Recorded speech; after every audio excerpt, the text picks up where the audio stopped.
The small scout ship drifted through the cold emptiness of space.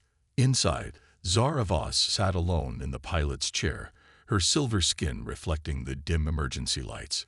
Warning signals flashed across the control panel. Life support was failing. Oxygen levels were dropping. She had maybe 3 days left. Zara touched the screen showing her home planet Ilaria. The image was old, taken before the Krell Empire's attack.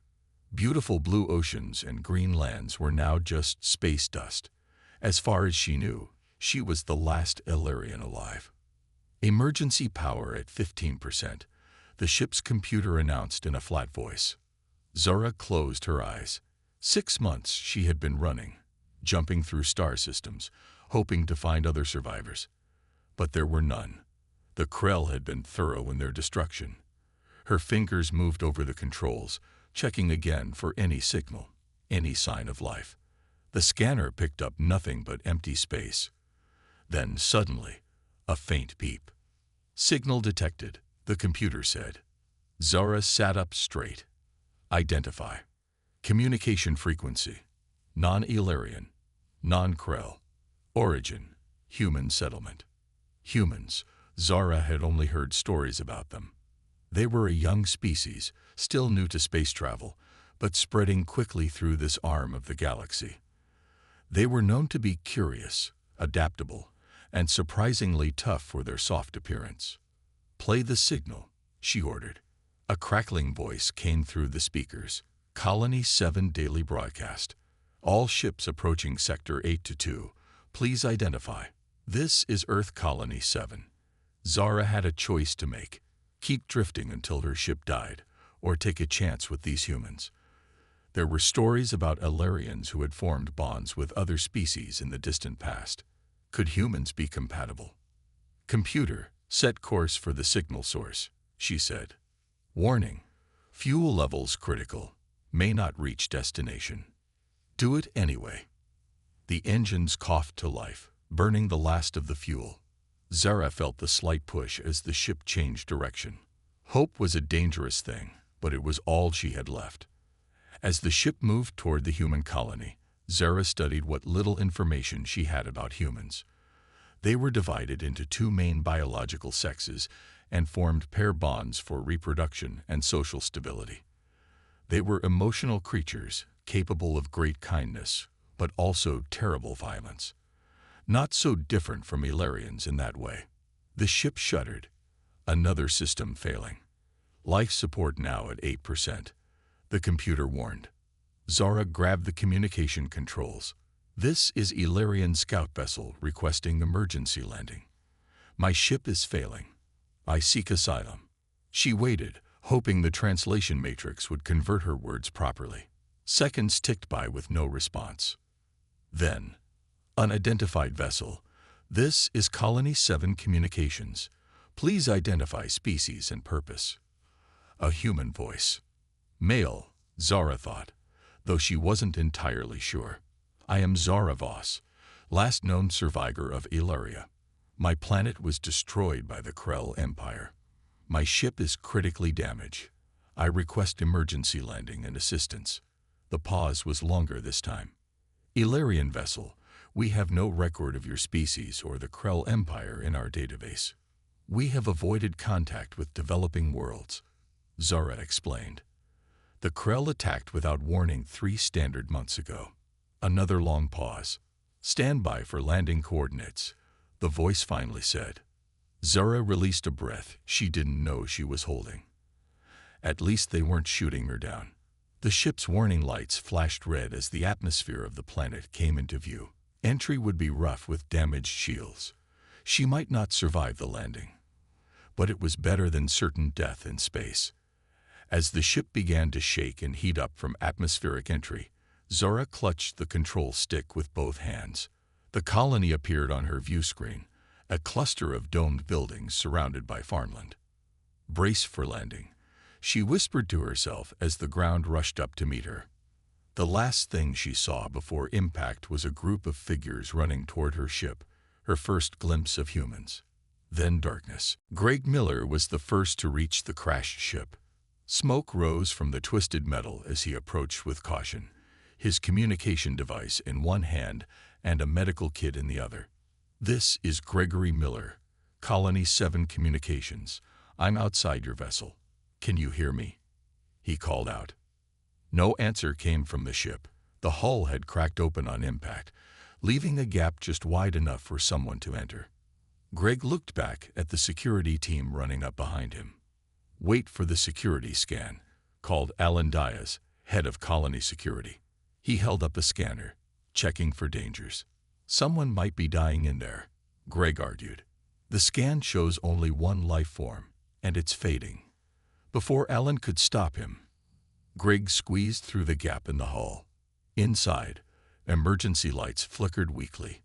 Wires hung from the ceiling, and control panels sparked with electricity. At the front of the ship, Greg saw her.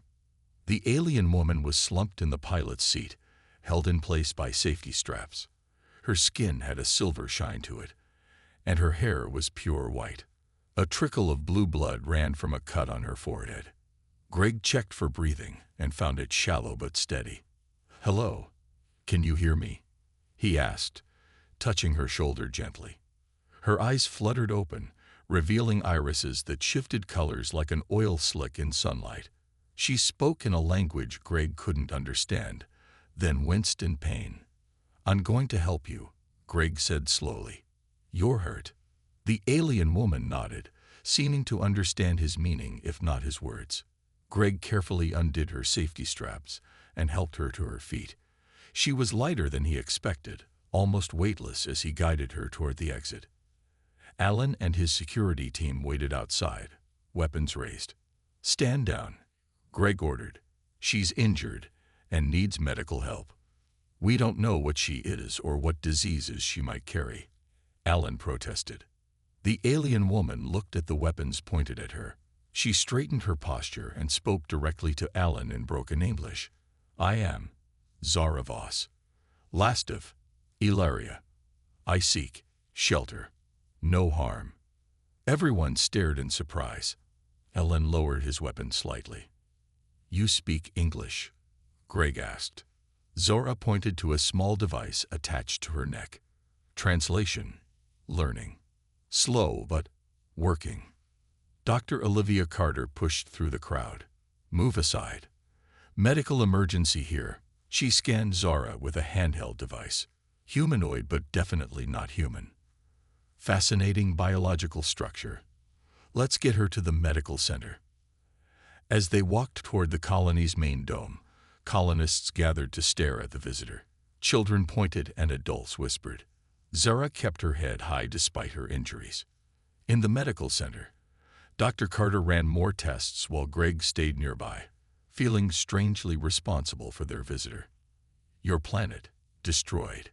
Greg asked carefully. Zara nodded. "Krell Empire. War machines. No warning." Her words came easier now as the translator adapted. "All gone.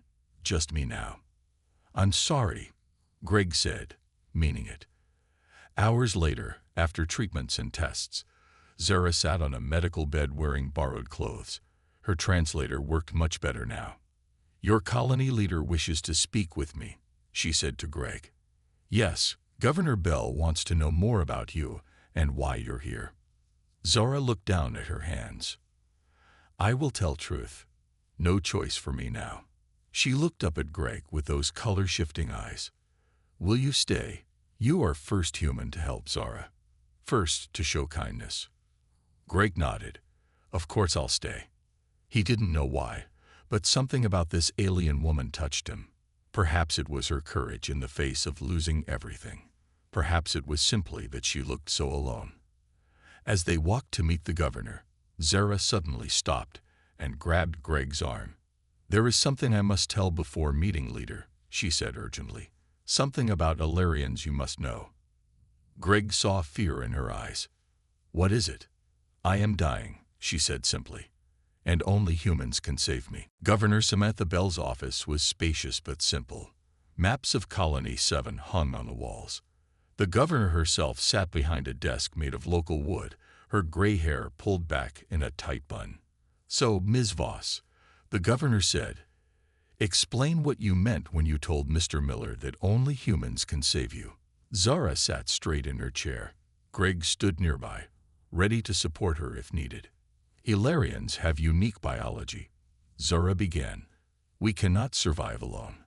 For thousands of years, my people formed bonds with compatible species."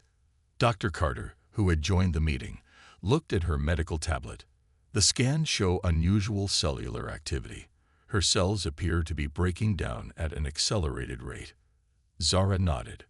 "Without a bond, I will die within 3 of your Earth months." "What exactly is this bond?" Governor Bell asked, her eyes narrowing. "In your terms, marriage," Zara said simply. "A genetic bond with a compatible species. It stabilizes our cellular structure." The room fell silent. Greg shifted uncomfortably. "Marriage," the governor repeated. "You're saying you need to marry a human to survive?" "Yes, the bond must be complete, physical, mental, and legal by your standards." Dr. Carter was reviewing her scans with growing excitement. "This is fascinating. Her DNA contains adaptable sections that can link with other species. It's like nothing I've ever seen." "And if you form this bond?" Governor Bell asked. "I live, my cells stabilize, and the human partner gains some benefits. Extended life, resistance to disease, enhanced healing." Greg stepped forward. "But why humans specifically? Why would we be compatible?" "My ship's computer analyzed your species before I landed," Zara explained. "Humans have genetic flexibility similar to ancient species who bonded with Illyrians. You are the closest match I have found." Governor Bell tapped her fingers on the desk. "This is beyond my authority. Earth Central will need to be informed." "I don't have time for bureaucracy," Zara said, her voice rising slightly. "My cells are already breaking down."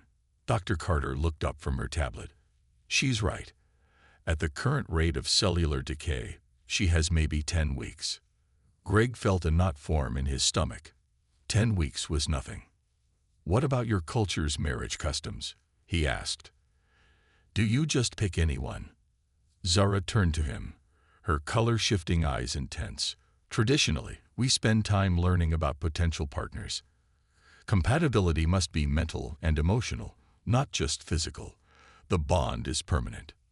"Permanent?" Governor Bell looked alarmed. "Yes, until death." The room fell silent again. Greg found himself wondering what it would be like to be bonded to this alien woman forever. The thought should have terrified him, but somehow it didn't. "I'll contact Earth Central," Governor Bell finally said. "In the meantime, Dr. Carter will continue monitoring your condition and will provide you with guest quarters." As they left the governor's office, Greg walked beside Zara. "Are you okay?" he asked. "I am scared," she admitted. "My entire species, our history, our knowledge, it all dies with me if I cannot form a bond." Greg didn't know what to say. The weight of an entire civilization rested on this woman's shoulders. Later that evening, as Zara settled into her quarters, Dr. Carter visited Greg at the communications center. "I've been studying her scans," the doctor said, excitement in her voice. "Greg, her DNA contains knowledge, actual stored memories of her species. It's like nothing we've ever encountered." "What are you saying?" Greg asked. "I'm saying that what's at stake isn't just one life. It's an entire library of alien knowledge and history that will be lost forever if she dies." Greg looked out the window toward the guest quarters where Zara was staying. The stars above seemed colder somehow, knowing that she was the last of her kind. "And the only way to save all that is for someone to marry her," he said quietly. Dr. Carter nodded. "Someone human." The unspoken question hung in the air between them. Who would volunteer to bond with an alien forever to save her life? Word spread quickly through Colony 7. By morning, everyone knew about the alien woman who needed to marry a human to survive. Some found the idea romantic. Others called it disgusting. Most people just avoided Zara when they saw her in the colony's common areas. Greg found her sitting alone in the dining hall, staring at a bowl of untouched food. "Mind if I join you?" he asked. Zara looked up, relief crossing her face. "Please." As Greg sat down, he noticed other colonists watching them and whispering. "Sorry about all this," he said, gesturing around. "People fear what they don't understand. On Illyria, we had a saying, 'Fear is just curiosity without courage.'" She pushed her food bowl away. "I have studied your marriage customs. They are very different from ours." "How so?" Greg asked. "You marry for love or social advantage. We marry for survival and knowledge sharing." She looked directly at him. "I have only 9 weeks left now." Greg felt his heart beat faster under her gaze. "Has anyone expressed interest?" "No. Your Governor Bell has contacted Earth Central. They'd wish to study me, not help me." Zora's color-shifting eyes dimmed slightly. "I understand. Why would any human bind themselves to me forever?" Before Greg could respond, Alan Diaz approached their table with 2 security officers. "Ms. Voss, I need you to come with us," Alan said formally. "The governor wants to see you." In the governor's office, a video screen showed an official-looking man in a military uniform. The name Commander Patrick Harris, Earth Central Command, appeared at the bottom of the screen. "As I was explaining to Governor Bell," Commander Harris said, "this is a matter of planetary security. We'll send a ship to bring the alien to Earth for proper study." "I have a name," Zara said firmly. "And I am not a test subject." The commander's expression hardened. "Your technology and biological adaptability could be valuable to Earth. Our scientists can study your condition and perhaps find a solution." "They won't find one in time," Dr. Carter interjected. "Her cellular decay is accelerating." "That's unfortunate," Commander Harris said in a tone that suggested he didn't find it unfortunate at all. "But the knowledge in her genetic structure must be preserved for humanity's benefit." Zara straightened her back. "My people's knowledge is not yours to take. It must be freely shared through the bond." "The ship will arrive in 3 days," Commander Harris said, ignoring her. The screen went black. Governor Bell sighed. "I'm sorry, Ms. Voss. This is beyond my control." Back in the hallway, Greg found Zora trembling with anger or fear, perhaps both. "They will let me die and cut open my body to study it," she said, "just like the Krell would have done." Greg felt sick at the thought. "I won't let that happen." That evening, Zora asked Greg to meet her at the colony's small garden dome. When he arrived, she stood among the plants, looking more alien and beautiful than ever in the glow of the artificial lights. "Gregory Miller," she said formally, "I have studied you these past days. You are kind, honest, and brave. Your genetic structure is highly compatible with mine." Greg's mouth went dry as he realized what was coming. Zara took his hand in her cool, silver one. "I ask you directly, as is the Illyrian way. Will you bond with me? Will you marry me and save not just my life, but the memory of my people?" The garden dome fell silent except for the soft hum of air filters. Greg looked at their joined hands, human pink against alien silver. "Zara," he began, but was interrupted by the sound of the garden dome door sliding open. Alan Diaz stood there with 4 security officers, all armed. "Gregory Miller, step away from the alien," he ordered. "By command of Earth Central, all contact with the subject is now restricted." "I said step away from her, Greg," Alan repeated, his hand resting on his weapon. Greg stood his ground. "She's not a prisoner, Alan. She hasn't done anything wrong." "Orders from Earth Central. The alien is to be kept in isolation until the transport ship arrives." Alan nodded to his officers. "Take her to the secure medical unit." As 2 officers approached Zora, Greg stepped between them. "This isn't right, and you know it." Dr. Carter rushed into the garden dome. "Stop this immediately." She held up her tablet. "I have Governor Bell on the line." The governor's face appeared on the screen. "Mr. Diaz, stand down. I did not authorize this action." Alan's face reddened. Ma'am, Commander Harris gave direct orders. I'm still in charge of this colony, Governor Bell interrupted. And I've received disturbing information about Commander Harris's true orders. She looked at Zara. Ms. Voss, it appears Earth Central doesn't plan to help you. They want to extract your technology and genetic memory before you die. The room fell silent. Zara's silver skin seemed to pale even further. See, Greg said angrily. They're going to let her die. Governor Bell sighed. I can delay them for a day, maybe two. After that, they'll send in military forces if needed. After the security team left, Greg, Zara, and Dr. Carter gathered in the doctor's office. 8 weeks left, Dr. Carter said, looking at her scans. And your cellular decay is accelerating. Zara sat very still. I did not expect to survive when my planet died.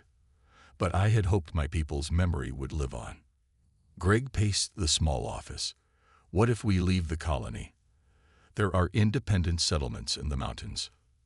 That's illegal, Dr. Carter warned. So does letting someone die when we could save them, Greg countered. Zara touched his arm gently.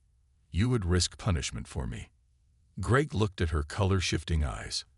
In the short time he had known her, something had changed inside him. Whether it was her courage, her directness, or something else entirely, he couldn't say. Yes, he said simply.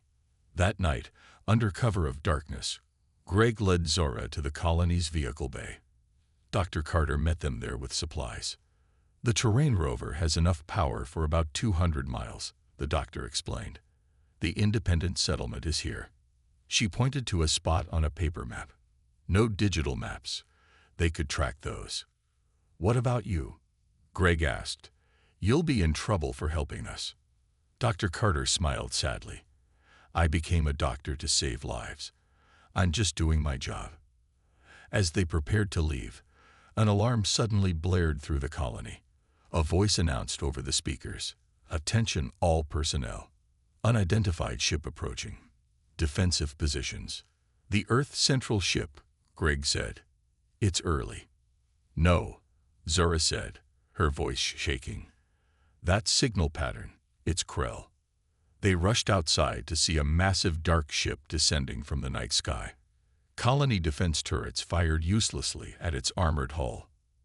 How did they find you? Greg asked. I don't know, Zara whispered. But they've been hunting any Illyrian survivors. They want to ensure none of us remain.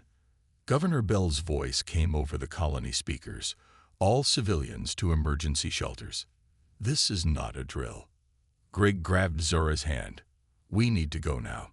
If both Earth Central and the Krell are after you. The rover won't outrun a Krell ship, Zara said. But I might know another way. She pointed to the remains of her scout ship, still sitting where it had crashed. There's a stealth module still intact. If we can get it working, we might escape detection. As explosions lit up the night sky and colonists ran for safety, Greg and Zara raced toward her damaged ship, their only hope for survival now. The night sky flashed with explosions as the Krell ship fired on Colony 7's defenses. Greg and Zara reached her damaged scout ship and crawled inside through the broken hull. The stealth module should be here, Zara said, pulling open a panel beneath the control console. Her hands worked quickly, disconnecting wires and removing a small silver box. This can hide us from both Krell and human scanners. More explosions rocked the ground. Through the broken windshield, they saw 3 smaller Krell ships landing near the colony's main dome. They're sending ground troops, Greg said. We need to hurry. Zara finished removing the module. Done. Now we need a vehicle to install it in. They ran back toward the colony's vehicle bay, staying in the shadows. The air smelled of smoke and burning metal. Colonists ran in all directions, some toward shelters, others trying to help the injured. In the chaos, they nearly ran into Alan Diaz and his security team. Get down. Greg pulled Zara behind a supply crate just in time. All units report to the north entrance, Alan ordered into his radio. We have Krell forces breaching the main dome. He and his team ran off without noticing Greg and Zara. "The Krell are looking for me," Zara said, her voice tight with guilt. "All these people are in danger because of me." Greg shook his head. "This isn't your fault." They reached the vehicle bay to find Dr. Carter waiting anxiously beside the terrain rover. "Thank goodness you're alive," she exclaimed. "The colony's defenses won't hold much longer." Zara showed her the stealth module. "We need to install this quickly." As Dr. Carter helped Zara connect the module to the rover's power system, Greg gathered extra supplies. The ground shook with another explosion, closer this time. "That should do it," Zara said, closing the rover's hood. "The stealth field will activate once we're moving." Dr. Carter hugged them both. "Good luck. The independent settlement is led by Diane Fletcher. Tell her Olivia sent you." As they climbed into the rover, the vehicle bay door exploded inward. Through the smoke, they saw a tall, armored figure, a Krell soldier, its insect-like head turned toward them, red eyes glowing. "Go!" Dr. Carter yelled, grabbing a tool from a nearby bench and charging at the Krell soldier. Greg started the rover and floored the accelerator. They burst through the smoke and out of the colony, the Krell soldiers' shots missing them by inches. "Dr. Carter," Zara said, looking back. "She sacrificed herself for us." Greg's hands gripped the steering wheel tightly. "We'll make it count." They drove through the night, the stealth module humming softly. Behind them, the glow of weapons fire lit up the sky over Colony 7. Above, the massive Krell ship hovered like a dark cloud. After several hours of driving through rough terrain, they reached the mountains. The rover's power was running low. "We should be close to the independent settlement," Greg said, checking the paper map by flashlight. Zara looked out at the pre-dawn landscape. "Greg, if we reach safety, what will you do?" "About my proposal." Greg slowed the rover. This question had been in his mind throughout their escape. Could he really marry an alien woman he barely knew? Bind himself to her forever? "I've been thinking about that," he said slowly. "When I saw the Krell attack the colony, I realized something. Life is short and uncertain. Humans or Illyrians, we all face the same fate eventually." He stopped the rover and turned to face her. "I'm not saying I love you. I don't know you well enough for that yet, but I care about what happens to you, and I respect you. And maybe that's enough to start with." Zora's color-shifting eyes widened. "Are you saying?" "Yes," Greg said firmly. "If we find safety, I'll marry you. Not just to save your life or your people's memory, but because I want to see what kind of future we might build together." For the first time since they met, Zora smiled. A genuine smile that lit up her silver face. She leaned forward and touched her forehead to his, an Illyrian gesture of deep gratitude. "Thank you, Gregory Miller," she whispered. The independent settlement was smaller than Colony 7, just a collection of buildings nestled in a mountain valley. As Greg and Zara approached in their nearly powerless rover, people came out to meet them, some holding weapons. A tall woman with gray-streaked black hair stepped forward. "That's far enough. Identify yourselves." "I'm Greg Miller from Colony 7, Greg called out. "This is Zara Voss. Dr. Olivia Carter sent us. Are you Diane Fletcher?" The woman lowered her weapon slightly. "Olivia sent you. Is she okay?" Greg and Zara exchanged a look. "We don't know," Greg admitted. "The colony was under attack when we left." Diane studied them for a long moment, her eyes lingering on Zora's silver skin and shifting eyes. "Bring them in," she finally ordered. "And someone check that rover for tracking devices." Inside the settlement's main building, Greg and Zora told their story to Diane and the other settlement leaders. They explained about the Krell attack, Earth Central's plans for Zara, and her need for a genetic bond to survive. "So you too want to get married," Diane said when they finished. "And you think this will save her life?" "Yes," Zora said. "The bond will stabilize my cellular structure." An older man with a kind face spoke up. "I was a chaplain before I left Earth. I could perform a ceremony, but it wouldn't be legally recognized by Earth Central. It doesn't need to be, Zora explained. The bond is biological, not legal. The ceremony just helps focus the mental connection. Diane looked at Greg. Are you sure about this? You barely know her. Greg took Zora's hand. I'm sure. 2 days later, the settlement gathered for the ceremony. Zora wore a simple dress borrowed from one of the settlers. Greg wore his cleanest clothes. Jack Holloway, the former chaplain, stood before them. Friends, Jack began, we gather to witness something unprecedented. A union between human and Illyrian. In a galaxy where differences so often lead to conflict, Greg and Zora choose connection. The ceremony blended human traditions with Illyrian rituals, Zora described. When it came time for the final step, she took a small crystal from a pouch. This is the last remnant of Illyria, she explained. It will help focus our genetic exchange. Zora pricked her finger with a needle, letting a drop of her blue blood fall onto the crystal. Greg did the same with his red blood. When their blood mixed on the crystal, it began to glow with soft light. Now we both hold it, Zora instructed. As they gripped the crystal together, warmth spread up Greg's arm. Behind his closed eyes, he saw flashes of another world. Beautiful blue oceans, strange animals, cities with crystal towers. Memories not his own flowed into his mind. Zora gasped. I can see Earth, your childhood home, your parents. When they opened their eyes, the crystal had stopped glowing. But something had changed. Greg felt stronger, more aware. And Zora's silver skin now had a faint pink undertone. It worked. Dr. Mitchell, the settlement's doctor, said in amazement as he scanned them. Your cellular structures are harmonizing. Zora's decay has stopped, and Greg's cells show enhanced regeneration. That night, as they sat looking at the stars from their small cabin, Zora pointed to a distant point of light. That was my home. Now it's gone. Greg took her hand. Not completely gone. Its memory lives in you, in us now. The Krell still hunt me, Zora said softly, and Earth Central may still come. We'll face them together, Greg promised. Besides, we have something they don't know about. Zora looked at him curiously. What's that? Greg smiled. According to Dr. Mitchell's scans, the bond did more than just save your life. It created something new.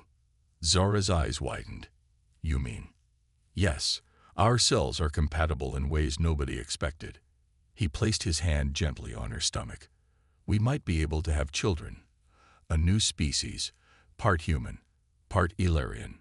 Zora's eyes filled with tears of joy. Then my people truly have a future. As the stars shone above them, Greg and Zora, human and alien, husband and wife, looked toward that future together.